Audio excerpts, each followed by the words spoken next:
Em uma ilha remota da Escócia, Claire Levesque, 24 anos, foi achada morta em uma hidromassagem. Autoridades suspeitam que seu namorado, Aaron Pearson, de 41 anos, a esfaqueou brutalmente. Mas o próprio relato de Pearson sobre como Claire morreu é tão chocante quanto difícil de acreditar. E vamos analisar tudo isso com o advogado de direito internacional, David T. Fury. Bem-vindo ao Sidebar, apresentado pela Law and Crime. Eu sou Jesse Weber. Sabe, algumas histórias começam de forma silenciosa, quase inocente, como qualquer outro dia, sem nenhum sinal do que está prestes a acontecer. Quando a história avança e você ouve o que ocorre, isso pesa no peito. Esta é uma dessas histórias. Imagine essa ilha isolada na Escócia, com ventos vindos do Mar do Norte. Há uma casa que parece comum por fora, mas por dentro o ar é denso de tensão. E ao final daquela noite, uma vida se foi. Há uma família que ficou destruída, e a comunidade local está chocada com isso. E agora, em um tribunal em Edimburgo, o que um homem acabou de contar ao júri é tão chocante. Pergunte-se, o júri vai acreditar nisso? Este é o caso trágico e cheio de reviravoltas que se desenrolou na última semana na Suprema Corte de Edimburgo. A história começa com Claire Levesque, 24 anos, de Westlock, Alberta, Canadá, que vivia e trabalhava em Edmonton. Lá ela conheceu Aaron Pearson, canadense de 41 anos e cidadão britânico, segundo a Canadian Broadcasting Corporation Now. Em algum momento, eles decidiram deixar o Canadá para trás por um tempo e visitar as Ilhas Shetland. Este arquipélago remoto, no norte da Escócia, segundo a Canadian Broadcasting Corporation, tinha conexões familiares com Pearson, como sua mãe Hazel. Agora, por fora, o relacionamento deles podia parecer aventureiro, romântico, mas a portas fechadas, as coisas eram aparentemente muito mais complicadas. Segundo a British Broadcasting Corporation e o Scottish Sun, provas no tribunal mostraram que Claire e Aaron bebiam muito juntos, discutiam e às vezes eram abusivos um com o outro. Catherine Jameson relatou que, em 2 de janeiro de 2024, um Pearson seminu e sangrando chegou à sua porta, agitado e angustiado. Ele disse a ela que tinha arrancado os próprios dentes com um soco e afirmou que tinha, abre aspas, granadas. Agora, esse nem é o episódio sobre o qual vamos falar. O episódio sobre o qual estamos falando agora é o que aconteceu em 11 de fevereiro de 2024. Foi quando Claire e Pearson estavam passando um tempo na casa da mãe de Pearson, tristes, em uma propriedade chamada Ringville. Eles tinham planejado limpar a banheira de hidromassagem e o galpão, onde passaram muito tempo juntos. Isso de acordo com as próprias declarações de Pearson no tribunal, às quais chegaremos em breve. Mas, como Pearson descreveu depois, a tarde se tornou horrível. O álcool, supostamente, estava envolvido e as discussões aumentaram. E à noite, a polícia e os serviços de emergência foram chamados ao local. Por quê? Claire foi encontrada morta na banheira de hidromassagem com a água escurecida, provavelmente por sangue. Hazel Pearson, que já faleceu, segundo a British Broadcasting Corporation, fez uma ligação de emergência relatando que seu filho disse que havia matado Claire e agora estava se esfaqueando. O próprio Pearson também teria falado com a operadora, relatando que havia dirigido seu Porsche para dentro do mar. Os destroços desse carro foram posteriormente recuperados a menos de 1 quilômetro de onde o corpo de Claire foi encontrado. Isso de acordo com as equipes de emergência da Canadian Broadcasting Corporation. Encontraram Pearson em choque e sangrando. Ele foi internado no hospital Gilbert Bain, em Lerwick, após ser detido pela morte de Claire. Segundo a British Broadcasting Corporation, ele fez declarações aos médicos que depois foram analisadas no tribunal. Alegaram que ele teria se esfaqueado no pescoço e tentava, segundo disseram, se livrar de Claire, algo que depois afirmou ter sido tirado de contexto. Agora, a equipe médica e um psiquiatra o avaliaram. Eles não encontraram evidências de doença mental aguda no momento em que isso aconteceu, concluindo que ele estava apto para ser entrevistado. Os investigadores confirmaram que Claire sofreu ferimentos fatais de faca no pescoço e no peito. Evidências forenses apontaram trauma por objeto contundente. O comportamento de Pearson após a morte dela, incluindo aparentemente enviar mensagens para o pai dela, alegando que ela estava, entre aspas, com boa saúde e que ele havia reservado passagens para o retorno dela. Isso virou evidência, indicando tentativa de ocultar a verdade sobre o ocorrido. No final, Pearson enfrentou 7 acusações: assassinato, agressão, comportamento ameaçador e abusivo, tentativa de obstrução da justiça e atos para intimidar ou enganar autoridades. Mesmo com as evidências, ele se disse inocente de todas as acusações. O julgamento começou em 7 de outubro na Suprema Corte de Edimburgo, diante do juiz Lord Arterson. Nos dias seguintes, os jurados ouviriam gravações de chamadas de emergência, depoimentos de testemunhas, laudos médicos e o relato de Pearson. E culminou no 5º dia, com a versão mais pessoal e confidencial dos acontecimentos que ele já contou. Vamos abordar tudo isso em 1 minuto. Antes, vamos analisar o que ouvimos até agora. Ainda há muito a discutir sobre o caso. Quero chamar o advogado David Tefuri. Obrigado por seu tempo. Vamos começar. Considerando que tanto Claire quanto Aaron são cidadãos canadenses, esse suposto crime ocorreu na Escócia. Do ponto de vista jurisdicional, como isso é determinado? As autoridades canadenses poderiam, teoricamente, se envolver nesse caso, ou isso é tudo que você sabe parte? Tudo isso faz parte do território escocês. É certamente possível que as autoridades canadenses possam se envolver, especialmente porque a vítima era canadense. No entanto, neste caso é improvável porque a Escócia está levando adiante a acusação e o crime ocorreu lá, como você mencionou. Então, um país como o Canadá, neste caso, só se envolveria se a Escócia se recusasse a processar. Certo. E, aliás, sempre que abordamos crimes de natureza internacional, pode ser em uma jurisdição diferente. Mas alguns dos mesmos temas, como os casos que abordamos aqui nos Estados Unidos, estão presentes, certo? Existe essa combinação de álcool, discussões passadas e comportamento supostamente abusivo. Como isso influencia na determinação da intenção em um crime como esse? Bem, esses serão os fatos que serão apresentados ao tribunal para que o tribunal decida se houve intenção. E, notavelmente, então, a Escócia tem um sistema um pouco diferente, ela faz parte do Reino Unido, mas tem um sistema jurídico diferente da Inglaterra. E por isso, eles têm um crime chamado homicídio culposo, que significa que você estava envolvido em um crime. Mas você não necessariamente tinha a intenção de matar a pessoa, mas um assassinato aconteceu como resultado. Então isso pode ser algo que a defesa está tentando buscar aqui.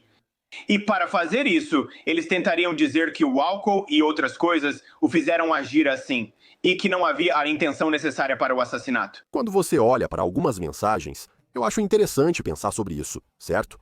Essas mensagens foram enviadas ao pai de Claire, afirmando que ela estava em boa saúde e mencionando tentativas de se livrar dela. Como isso é interpretado, sabe? Tanto do ponto de vista da intenção quanto do contexto, talvez até mesmo de uma avaliação psiquiátrica. Bem, a intenção obviamente depende do que ele estava pensando e fazendo antes do crime. Então, uma dessas coisas que você mencionou, né, o que ele escreveu sobre ela depois do crime, para tentar encobrir o crime, isso não diria respeito à intenção dele no momento do suposto crime, mas pode ser evidência de outro crime, o de encobrir um assassinato.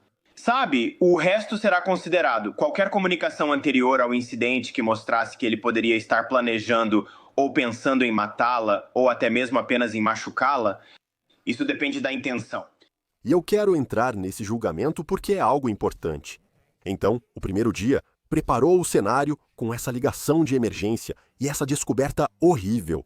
E começamos do início, nessas remotas ilhas Shetland, em 11 de fevereiro de 2024. De acordo com os procedimentos judiciais, Aaron Pearson, de 41 anos, tinha acabado de contar à sua mãe, Hazel, algo que logo desencadearia uma série de respostas de emergência, dizendo que ele tinha acabado de matar Claire. Agora Pearson, em determinado momento, pegou-lhe o telefone ele mesmo, falou diretamente com a operadora, dizendo: "Olá, oi, meu nome é Aaron Pearson. Acabei de matar minha namorada na banheira de hidromassagem na garagem. Esfaqueei-a cerca de 40 vezes no coração, estômago, rosto, pescoço e costas." Eu me esfaqueei no pescoço 4 vezes. Tipo, eu não consigo viver com o fato de que matei minha namorada idiota.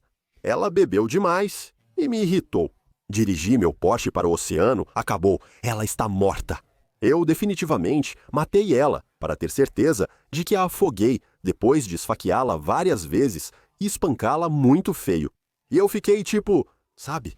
E os jurados ouviram esse áudio cru e direto, o depoimento da ex-policial Dana Jameson, uma das primeiras a chegar na cena, pintou um quadro muito sombrio, porque ela disse aos jurados que viu Claire sem vida na banheira, flutuando de costas. Agora eu vou te dizer, ela disse que a água estava preta, certo?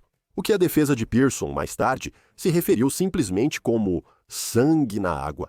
E ao final do dia, os jurados ouviram que a causa oficial da morte foram ferimentos de faca no pescoço e no peito. David, isso é horrível até para eu descrever. Como a defesa consegue superar uma gravação de áudio como essa? Eu não vejo como. Como você mencionou antes, esses crimes frequentemente têm algumas semelhanças, mas isso é o que torna esse crime muito diferente. É muito incomum o assassino fazer uma confissão tão longa, detalhada e certeira, basicamente em uma ligação para o 911, logo após o crime ter ocorrido. Normalmente é nesse momento que tentam encobrir o crime. Depois, ele tentou fazer isso mesmo após a confissão. Mas essa evidência é devastadora. E aparentemente até mesmo a reação do réu quando isso foi exibido no tribunal demonstrou. Você sabe como ele ficou angustiado por ter feito isso. Sim, e como falar exatamente onde foram as facadas, quantas vezes a água preta?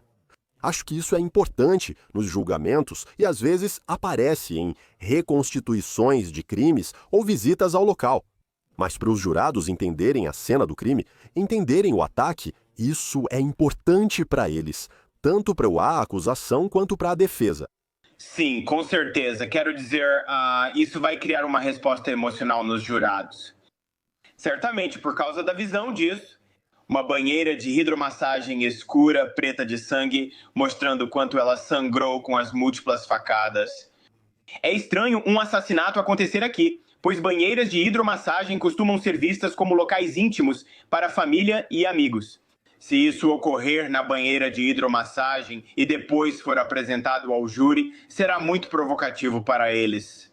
Agora, vamos falar sobre o segundo dia deste julgamento. Certo, o segundo dia deste julgamento começou com uma imagem chocante da própria mãe de Aaron Pearson, Hazel Pearson, que aliás faleceu em maio deste ano. Mas os jurados ouviram o que ela disse aos detetives na noite de 11 de fevereiro de 2024. E ela disse que naquela noite, Aaron parecia irreconhecível. Descreveu-o como tendo aparência de zumbi. E então, ela descreveu a cena horrível que presenciou, contando à polícia que Aaron entrou na cozinha e voltou com uma pequena faca de cozinha de cabo preto. Aaron disse que machucou Claire, que estava na banheira de hidromassagem com a água vermelha de sangue. Claire estava coberta de sangue. Ela tinha ferimentos graves no rosto. E Hazel, então, disse que chamou a polícia. O policial Kevin Simpson relatou ao tribunal que Pearson disse: assassinos devem ser mortos. Atire em mim, agora, David. Há uma diferença entre um estranho qualquer criar uma conta, um ex criar uma conta. Agora, a própria mãe do réu. Isso é algo que pode ser diferente. E eu me pergunto, sabe, de acordo com a lei de provas escocesa, como essa declaração é tratada? E pelo que você sabe, isso seria uma prova corroborativa? É um boato? Parece que isso será permitido, mesmo sem ela aqui.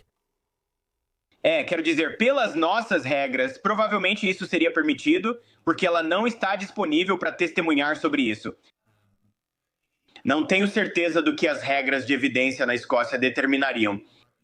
Também é uma parte incomum deste caso, pois geralmente familiares ajudam a encobrir o crime. Neste caso, ela foi realmente fundamental para revelar às autoridades que o crime ocorreu e as confissões que seu filho fez.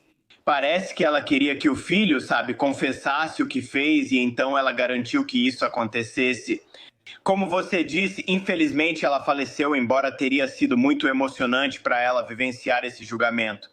E sabe, Hazel relata que Aaron voltou com uma pequena faca de cozinha de cabo preto. Ok, quando você ouve essa descrição, os investigadores precisam corroborar isso. certo? O que você acha que seriam os passos forenses para confirmar se essa era, de fato, a faca que foi usada em Claire?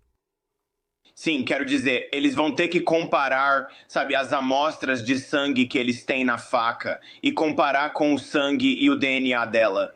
E isso faria parte. Também pode haver amostras de cabelo deixadas na faca, então isso também pode fazer parte. Você também verificaria se o tamanho da faca corresponde aos ferimentos dela. Ela tinha muitos ferimentos de faca, provavelmente daria para conseguir uma correspondência se fosse usada a faca. Quando ela descreve Arão como alguém parecido com um zumbi e irreconhecível, isso traz um contexto diferente para este caso para você? Acho que pode ser que sim. Se ele está, você sabe, tentando alegar que não é culpado por motivo de insanidade, ou que ele estava sob influência e não sabia o que estava fazendo. Isso pode apoiar uma dessas defesas. E caso contrário, é difícil entender o que estava acontecendo ali. Por que ele passou de um assassino violento, agitado e esfaqueador para um zumbi? Então é meio difícil Isso pinta um quadro estranho. Mas certamente você pensaria que a defesa iria se apegar a isso para tentar usar em sua defesa, mas não tenho certeza se eles já fizeram isso. E a declaração desse policial, P.C. Simpson, de que Aaron disse que assassinos devem ser mortos, coloque uma bala em mim. Isso seria classificado como uma declaração do réu que seria permitida, certo? Porque acontece naquele momento. Sim, acho que sim. Uma declaração impulsiva que, pelo sistema jurídico dos Estados Unidos da América, seria permitida por essa exceção à regra do boato. É curioso ele ter dito isso demonstrando culpa e responsabilidade. Além disso, ele disse, me leve para o fim do mundo, sugerindo que queria ir para o interior e ser morto lá. Eles tiveram que explicar ao júri o que significa fim do mundo. Porque na Escócia, esse não é um termo com o qual eles estejam familiarizados, enquanto aqui nos Estados Unidos da América e no Canadá é um termo que entendemos. Sim, esse é um comentário bastante devastador, para dizer o mínimo. Então, vamos falar sobre o terceiro dia. Certo, então o terceiro dia do julgamento mudou o foco da cena para o que ocorreu depois, especialmente com Aaron Pearson, logo após o evento. O depoimento médico que mostrou o estado físico e mental dele. Pearson foi internado no hospital Gilbert Bain, em Lerwick, após ser detido pela morte de Claire. Então, a doutora Caroline Head relatou como o réu contou à equipe médica que havia se esfaqueado no pescoço, tomou fluido de freio e dirigiu seu Porsche para fora do pier. A equipe do hospital deu um antídoto para o fluido de freio e fez uma tomografia para avaliar os ferimentos no pescoço dele. E então, o médico disse ao tribunal algo que ficaria na mente desses jurados. Disse que Pearson contou para ela que eu venho tentando me livrar dela há um tempo. David, o que você acha disso? Quero dizer, é ainda mais simplesmente uma evidência incrivelmente prejudicial para ele, especialmente aquela declaração que ele fez no final que você acabou de mencionar. Sabe, isso pinta o retrato de alguém muito perturbado, tentando se matar, demonstra que ele está à vontade para esfaquear com uma faca. Ele se esfaqueou, ele a esfaqueou. E então, sabe, nada disso condiz com a defesa dele agora de que ela se esfaqueou. Por que ele se sentiria tão culpado e diria essas coisas no hospital e faria essas coisas depois do incidente se ele não sentisse culpa? Sim, acho que seria difícil para a defesa dizer que, bem, essa declaração está sendo tirada de contexto de alguma forma. Só estou falando em terminar o relacionamento, não de acabar com a vida dela.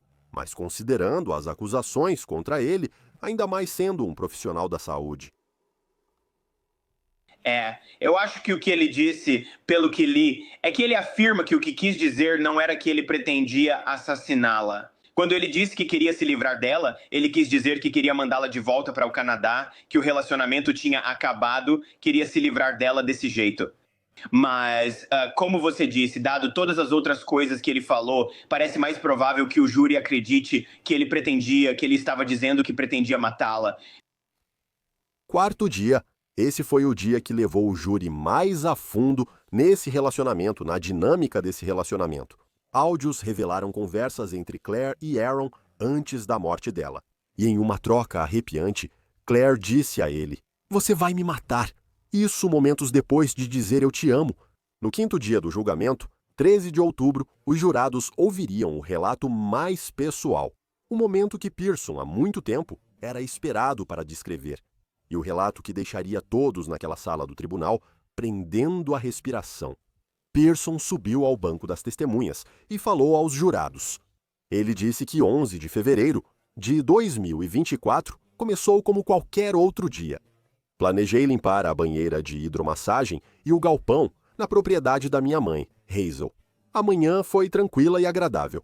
À medida que a tarde avançava, a tensão aparentemente aumentou, segundo ele. Ele contou que Claire estava bebendo muito, cerca de 1/3 de um litro de bebida alcoólica, comprada recentemente. As discussões que se seguiram.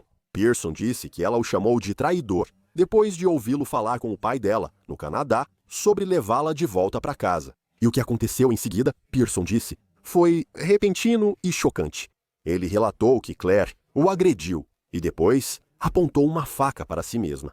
E Pearson descreveu que tentou colocá-la em seu carro para levá-la ao hospital, em Lerwick. Isso leva cerca de 45 minutos de carro, aparentemente. Mas o problema, segundo ele, era que ela estava, abre aspas, como um peso morto. E nesse caos, ele foi atingido. Ele ficou desorientado e dirigiu o Porsche para o mar. Contou que nadou até a margem e voltou para casa da mãe em choque. Ele não sabia o que tinha acontecido. David, isso faz sentido para você? Algumas partes parecem críveis, outras não. A parte sobre ela ter sido a pessoa que se esfaqueou não me parece crível. Eles pareciam ter uma tarde normal, começaram a beber e logo discutiram.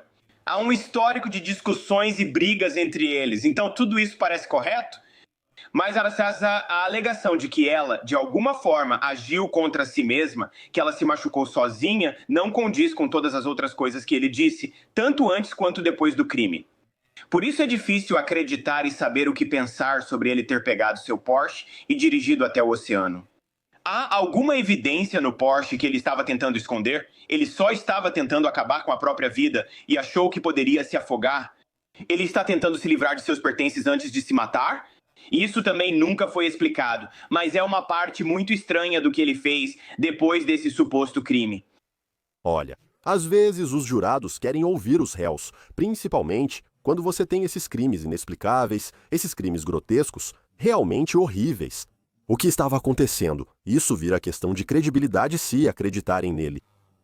Uma coisa estranha é que os jurados podem dizer: você foi embora dirigindo em vez de pedir ajuda na hora. Se Claire realmente se machucou, eles poderiam dizer, mesmo aceitando sua história, podem haver partes sem sentido. Mas dito isso, é interessante quando o réu vai ao banco das testemunhas, porque isso pode criar um aspecto imprevisível. Nunca se sabe de que lado os jurados ficarão. Sim, isso é verdade. Os fatos são tão duros. Talvez os jurados queiram tentar encontrar uma maneira de explicar isso, porque é uma história realmente deprimente e preocupante. E talvez eles se apeguem a algumas das defesas que ele está apresentando. Destaco algo importante sobre o sistema jurídico na Escócia. Ao contrário do Reino Unido e Estados Unidos da América, lá não há só veredictos de culpado ou inocente. Na Escócia, há uma terceira categoria, não comprovadamente culpado. Significa que o júri pode suspeitar que você cometeu o crime, mas não vê provas suficientes para confirmar isso. Isso é um aspecto interessante do sistema jurídico da Escócia. Talvez seja isso que ele esteja buscando, um veredito de não comprovada culpa. Sim, Davi. Esse é um caso realmente sombrio. É um caso arrepiante. Vendo como está progredindo a cada dia desse julgamento, é interessante tanto do ponto de vista da acusação quanto do ponto de vista da defesa. Vamos ver como isso se desenrola. Ainda assim, é muito perturbador. Davi Tefuri, obrigado pelo seu tempo. Obrigado, Jesse. Isso é tudo por agora, no Sidebar. Obrigado por nos acompanharem. E como sempre, por favor, inscreva-se no YouTube, Apple Podcast, Spotify, onde quer que você ouça seus podcasts. Você pode me seguir no X ou no Instagram. Eu sou Jesse Weber. Até a próxima.